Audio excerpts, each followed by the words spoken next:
Andromeda has seen better days. Here, it is in its last moments, suspended in the atmosphere of a raging inferno planet, and circling slowly to its definite demise. On board the grand ship, in the deep belly of the 23-acre vessel, nestled on the bottom port side is a shattered engine room. Its panel board spits electricity and mechanical fluid over itself, like a drunk does in the early hell of morning sat alone upon a sofa bed.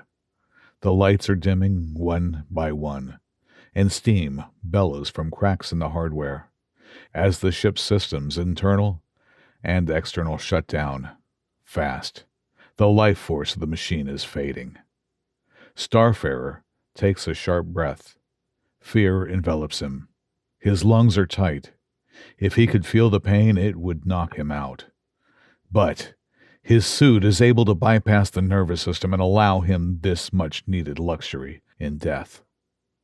The ship, like his body, is slowly shutting down around him, light by light, organ by organ. His suit, which is torn in a plethora of ways, is soaking up fluid from the half-inch of fuel spilt on the floor of the engine room. He tries again to make radio connection. He can feel the cold sensation of fuel along his right leg. He wonders if death is upon him. Starfarer to control. Andromeda is in Exodus. I am going with her. Do you read? Nothing but white noise comes in reply as he breathes another breath of broken glass air. Starfarer drags himself a foot across the floor and through the rancid and electrified fuel, which is now at an inch deep and rising. He pulls himself wearily up to a control panel and leans his heavy and broken body against it. He is faced with a panel that the crew of the ship knew colloquially as Medusa. This is because of the many snake-like tubes that crawl from her and connect to the human. When initiated, she scans the patient's body, then enters the cables in 53 different places of the body. 47 of those places are in the head itself. Another reason she has her name. Her function is to upload the human consciousness into the mainframe. Uploading is not mandatory, but it is highly advised, and the benefits are constantly advertised. Once uploaded, a human consciousness is technically immortal. It is forever in the mainframe of the new Matrix. There are upsides and downsides to this, as one could imagine. The upsides are immortality. No pain, no shackled human problems. You exist purely as a digital intellect. You are free to roam cyberspace for eternity and view it through your unique consciousness.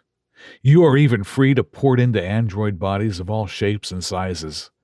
Most importantly, you get to experience your loved ones. Past your natural lifespan, you live after death. The downsides are vast, but highly unreported. Some say that these downsides are purely conjecture, that those that believe these things are conspiracy theorists and delusional. But Starfarer knew, just like most crew members knew. The only difference between a conspiracy theory and the truth is about 6 months. Starfarer had never wanted to upload into the mainframe. He saw no difference between uploading and death itself.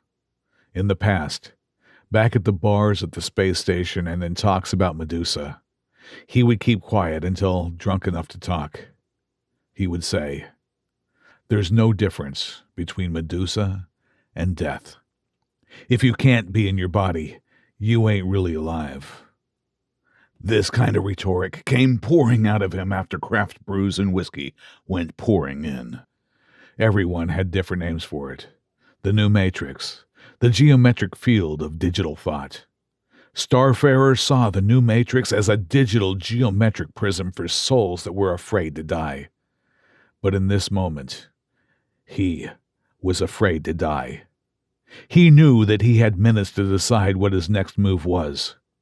He looked slowly around the engine room at the mess and the filth. Blood dripped from his face. He thought about his lifetime spent in space, or the dark as he often referred to it. He even thought about his beloved DIT, Digital Interface Technician. Every officer had one. It was part of the job. He named his TARS after the robot from the movie Interstellar, one of his favorites. He would even miss the low-level AI cleaning robot. He knew what he would have to do. He thought about his family. He thought about his wife and daughter. He would never be able to say another word to them if he didn't upload. He knew that if he didn't give himself up to Medusa, that was it. They would never hear from him again. They would never get a goodbye. Starfarer thought about his father. He had been lost at sea. His father had been one of the last fishermen on the planet. Starfarer remembered the feeling of not being able to say goodbye. It made his mind up immediately. He would give himself happily to Medusa. He had better hurry up. Starfarer punched in a long code to Medusa. He entered his ID numbers and the access codes for the ship. He scanned his retina and took a blood sample from his arm. It verified in seconds. He tried his radio one last time. Starfarer of Andromeda. Repeat. Starfarer of Andromeda. Can anyone hear me? White noise. Starfarer dragged his arm like a lump of wet wood across the sparkling and deteriorating panel to a large blue button at the bottom right. He lifted the small plastic container and plunged the button down. Medusa snakes tore from their layers in the panel and through his suit. This pierced his flesh in synchronization and with such preciseness that it all at once took over him. His suit was down. It could not stop his pain. Starfarer screamed a blood-curdling scream as the tube sank deeper into his skull. His eyes rolled back heavily in his head. His body convulsed as his mind raced through the corridors of his life. Speedy flashes of vitality and experience darted intensely in his hippocampus like a flip book of iconic posters. His scream couldn't be heard, but he felt everything and remembered even more. His body dropped like a sack of potatoes into 5 inches of thick fuel across the engine room floor.